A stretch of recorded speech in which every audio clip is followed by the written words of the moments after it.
नमस्कार मित्रांनो, आपण आपल्या आतापर्यंतच्या मागच्या विषयात किती मोबाईल फोडले आहे. कोणाच्या परिवाराच्या रागावर, बायकोच्या रागावर, पोराच्या रागावर काही ना काही प्रॉब्लेम झालेले आहे.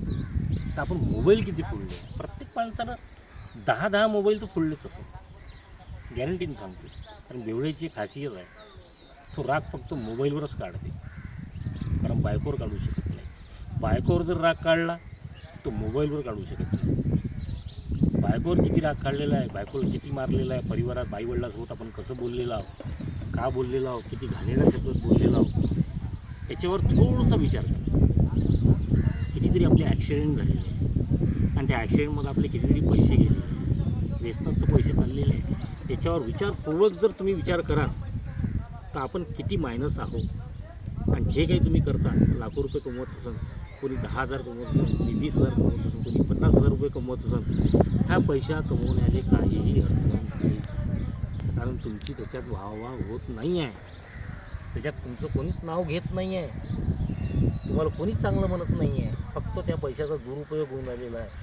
तो पैसा परिवारातही चालला असेल तर त्याचाही काही फायदा नाही, त्याचंही तुमचं नाव होणार नाही. मग बेवडा एकच म्हणते, मी एवढं सगळं करतो पण माझं नाव होत नाही, मला कोणी विचारत नाही. कारण समाजात त्याला कोणीही विचारत नाही. जर दारू पिऊन जर तो काम करत असेल,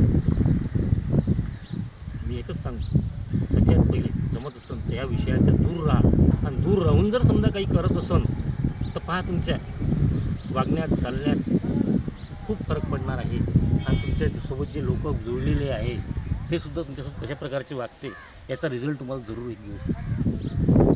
जेव्हा तुम्ही दारू पिता, 4 लोक जेव्हा दारू पिऊन बसता, तुम्ही दारू पिल्याच्या नंतर एखाद्या व्यक्तीला जर जास्त झाली असेल तर त्याच्याच घरी गेलेले आहे भरपूरसे लोक आणि त्याला सोडून दिलेलं आहे. आणि त्या परिवारात हे सांगितलं की भाऊ किती दारू पिते, भाऊ किती दारू पिते. हा प्रसंग तुमच्यासोबत नेहमी घडलेला असेल का तिचं तुमच्यासोबत 4 बसलेले बेवडेसुद्धा तुम्हाला एकच म्हणते का भाऊ खूप दारू पिते. ॲक्च्युअली दारू सगळेच जण पिते.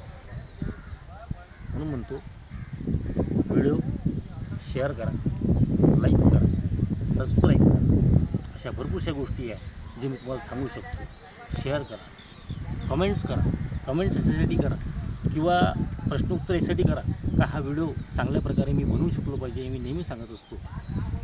जय हिंद, जय भारत.